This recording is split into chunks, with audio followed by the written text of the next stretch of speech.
Jaram hino ɗo taari ka fiima antu heɗito moƴƴa. Fii Petrus e Yohanna ko Allah ɗoftete e di yimɓe ɓe.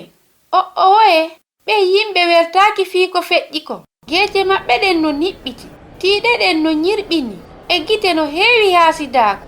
Ko haa honde woneten e ndaarugol ɗum ko en gooto. Toŋanen ɓe yewtugol fii annabi Isa. Si ɗum yaari ni neɓata hara yimɓe ɓen fof gomɗini ko Allah immintini kon annabi Isa hakkunde mayɓe ɓen. Nange yeesoɓe maɓɓe ɓen.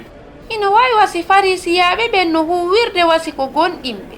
Ara non ɗum ɓe newni yo annabi Isa fempe ka leggal artindirangal. On say ɓe fankini seedeɓe ɓe. Aynuɓe ɓen juulirde mawne nden no darnude jama on. Ɓe nangi Petrus e Yohanna. Ɓe yaadi e maɓɓe. Ɓe sokiri ɓe jemma. Bimbi nden nyande ɓe woni e waɗugol ɓe lande. Hombo wi on hiɗon haani waajade. O honno waawɗon waɗirde kaawakeeji wano immingol boofoojo o yaha. Petrus accaali ɓe hulɓinamo. O jaabori cuucal. Iɗon toñude men ko fi men wallitike boofoojo. Kawake on timmi sabu gomɗingol ngol Isa juumi mo fempuɗon on. Allah le immintinimo hakkunde mayɓe ɓen. Ko annabi Isa tun waawi hisingol yimɓe ɓen. Hay gooto e nder aduna o waawata ɗum.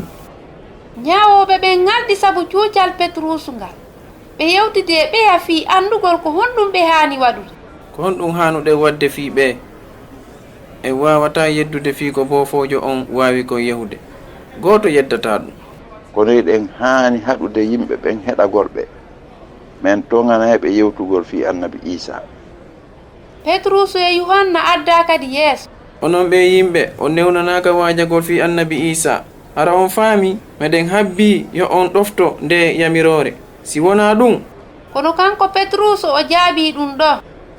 Haray ɗon habbi kamen ɗofto on e di yo men ɗofto Allah. Gasata kamen fanka. Men yii piiji ɓuyi e nder ko men wondi kon e annabi Isa. Meɗen haani yewtude ɓeya fii makko. Ɓe yamirama fankugol kadi on say ɓe accita ko Allah haanuɗen ɗoftaade e di yimɓe ɓe wano Petrus e Yohanna huwiri non.